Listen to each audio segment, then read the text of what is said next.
Revenge Office Stories.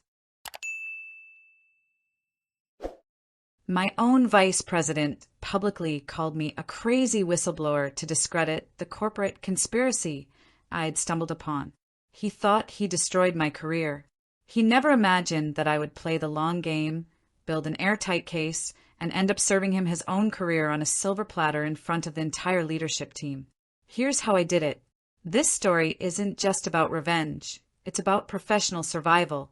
It's about what happens when you pour your heart and soul into your work, only to have someone try and burn it all down to hide their own crimes. For 15 years, I worked at Veridian Global Logistics. This wasn't just a job for me. I was one of the original architects of our core logistics platform, a massive piece of software we called LogiFlow. You could say it was my baby. I knew every line of code, every database query, every little quirk. I was 42 years old, a senior systems architect, and my entire professional identity was tied to the integrity of that system. Veridian wasn't some small-time operation. We were a multi-billion-dollar company that moved goods all over the world. LogiFlow was the company's central nervous system, and it worked beautifully. It was efficient, transparent, and most importantly, it was honest. At least it was designed to be. My life at Veridian was stable. I was respected, maybe even a little feared, for my encyclopedic knowledge of our systems. When something broke, I was the one they called. I wasn't a flashy executive. I was a builder. I found satisfaction in the quiet hum of a perfectly optimized system. My world was one of logic and data. I believed in truth.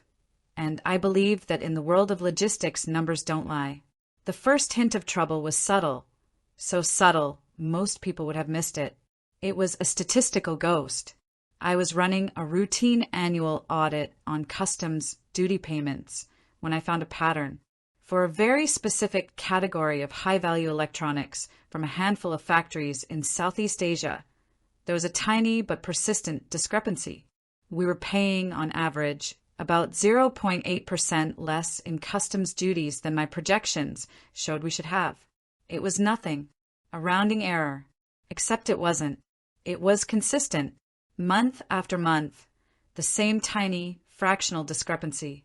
It was like finding a single, perfectly cut gear in a sandbox.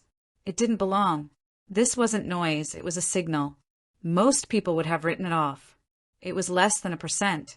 But I knew our system. LogiFlow didn't make errors like that. My curiosity got the better of me. I started digging in my spare time, late nights and weekends, feeling a strange sense of unease, like I was pulling at a thread that could unravel something I really didn't want to see. The data trail led me away from my own LogiFlow system and into a new, bolt-on module championed by our new Golden Boy Vice President.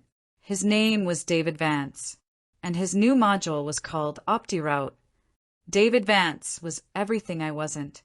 He was a transplant from the sales division who rose through the ranks on a cloud of charisma, buzzwords, and a blindingly white smile.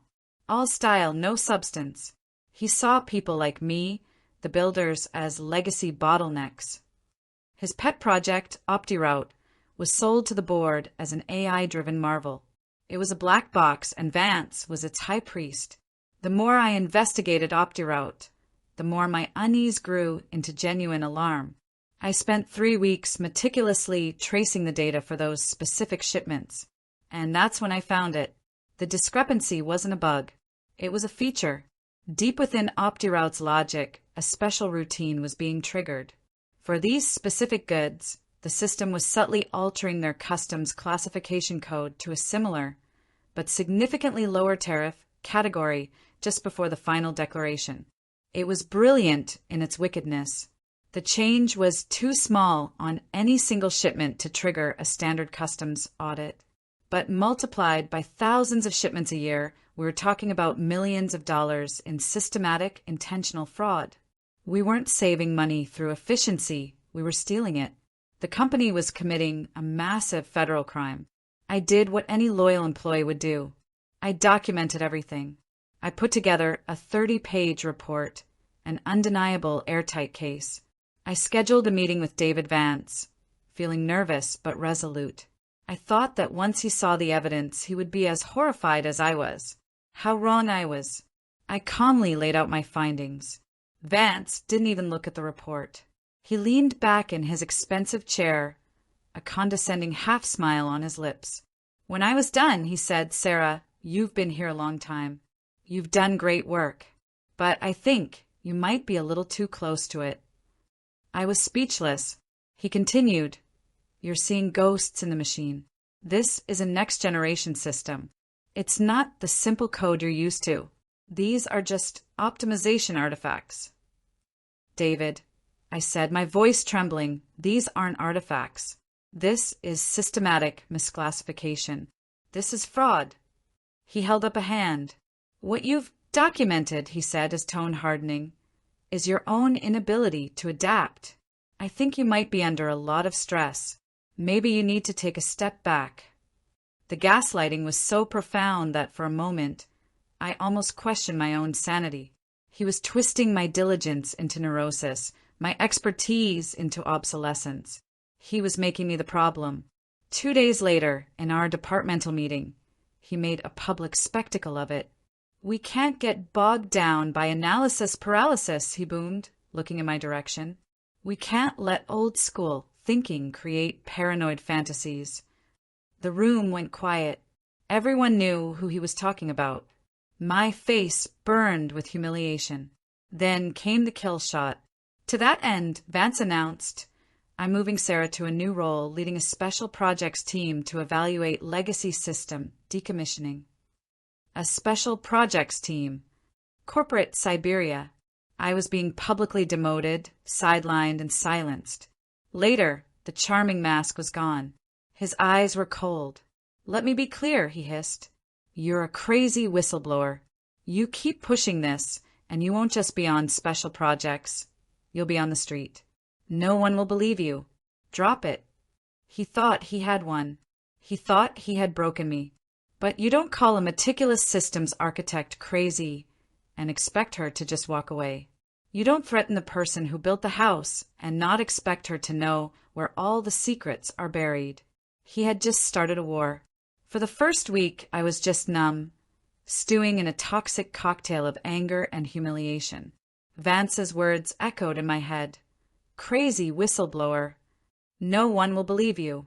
He was right that if I went to the board or HR, it would be my word against the Golden Boy VP.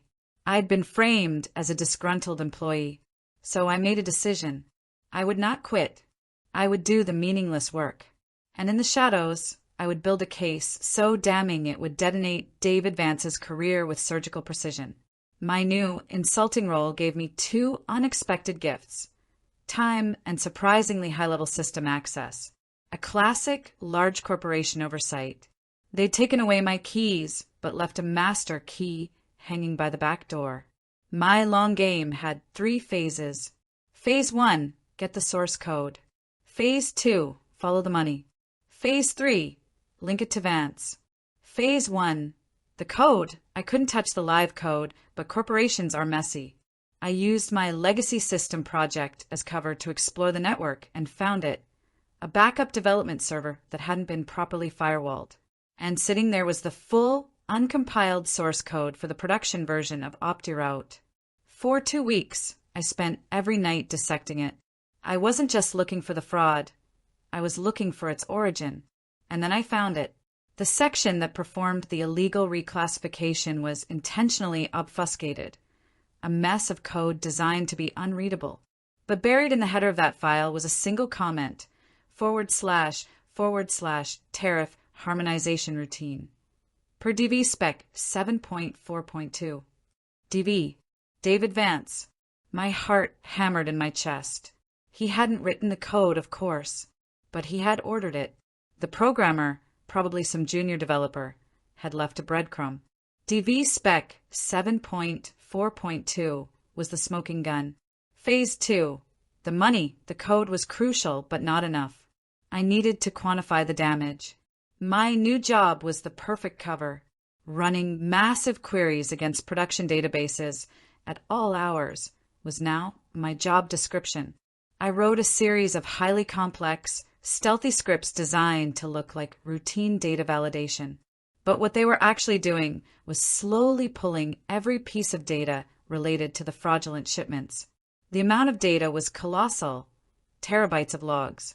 I couldn't just download it, so I built a data exfiltration pipeline. The script bundled the results into small, heavily encrypted archives and, disguised as legitimate API calls, uploaded them one by one to a secure, anonymous cloud account. The traffic was a needle in a digital haystack. By the end of the third month, I had a complete, transaction-level database of the entire fraud. The total came to over $34 million in unpaid duties. And I had it all. Phase 3. The man, I had the what and the how much. Now for the who. I needed to nail Vance to the ongoing operation. That DV spec comment was great, but a savvy lawyer could argue it away. I started cross-referencing my fraud database with Vance's travel and expense reports. A damning pattern emerged. The volume of fraudulent shipments spiked by as much as 300% in the weeks immediately following his business development trips to Southeast Asia. He wasn't just on sales trips, he was coordinating with the suppliers. The final piece fell into place with an email archive search. I found dozens of emails from Vance to regional managers, pressuring them to fast-track specific container shipments.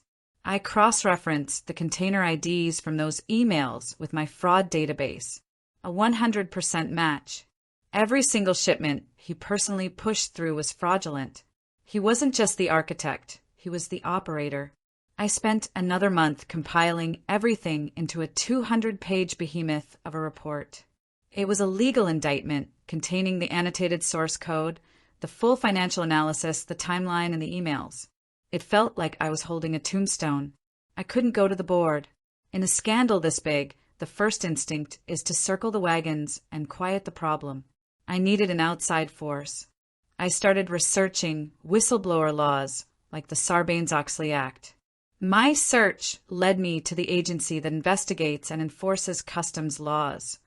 Homeland Security Investigations, or HSI. They were the federal watchdog for exactly this kind of fraud. The long game was over.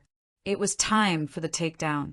Using a secure connection from a library computer, I accessed HSI's official tip portal. I uploaded a concise, 10-page summary of my findings, stating that I had the full, detailed evidence ready. I mentioned the DV spec, the $34 million figure, and the emails. I filed it anonymously and walked away. The silence that followed was agonizing. Weeks turned into months. At work, Vance was flying high, praised for the unprecedented efficiency gains of his system. He'd smirk at me in the hallway, a look that said, "I buried you." Crippling doubt set in. What if they ignored my report? The call came on a Tuesday in late autumn. An urgent, mandatory meeting with the chief legal officer.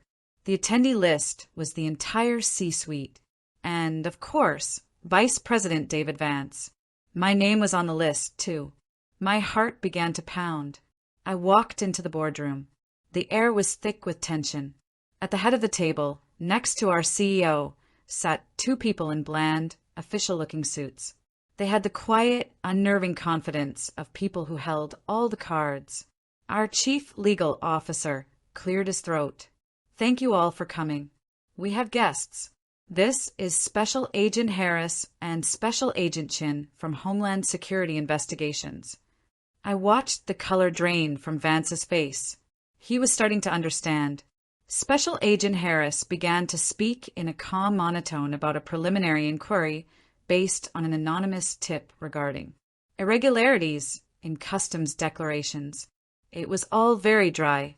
Vance was starting to relax, probably thinking he could charm his way out of it.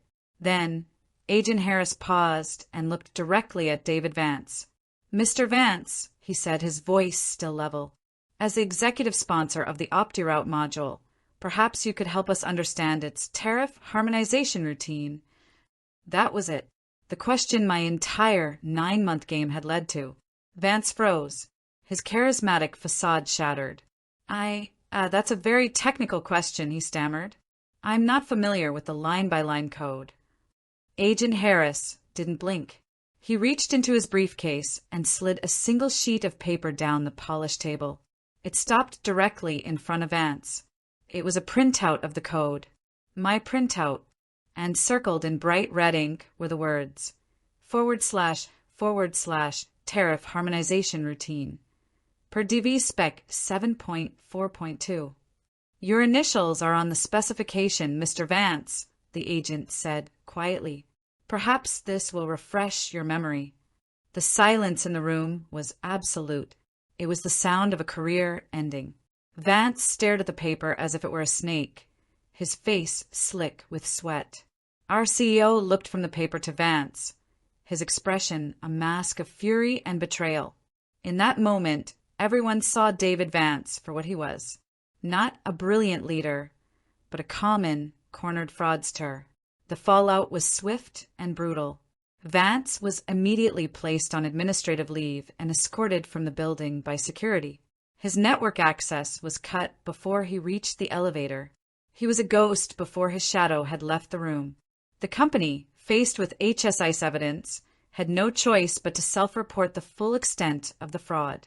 The scandal went public, the stock price tumbled, and years of painful, expensive oversight lay ahead. 2 weeks later, I was called into the CEO's office. He looked tired and humbled. He offered me a formal, written apology. He told me Vance had been terminated for cause and that the company was pursuing legal action to claw back his bonuses. Then he made me an offer. We were wrong, Sarah. You tried to warn us. He offered me my old job back with a promotion. Director of Systems Integrity, reporting directly to the Chief Legal Officer, with a mandate to ensure this could never, ever happen again. I accepted.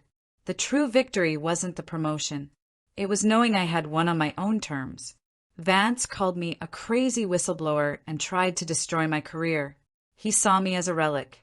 He never imagined I would use the very systems he disdained to meticulously build his professional coffin. I didn't just get him fired. I dismantled the criminal enterprise he built, exposed him as a liar and a thief, and handed him over to the federal government. I served him his career, not on a silver platter, but in a simple, damning 3-ring binder. And it was the most satisfying meal I've ever had. Was this justice, or was the collateral damage to the company too high? Let me know your thoughts in the comments below. And if you've ever dealt with a boss who tried to bury the truth, hit that like button and subscribe for more stories of corporate justice.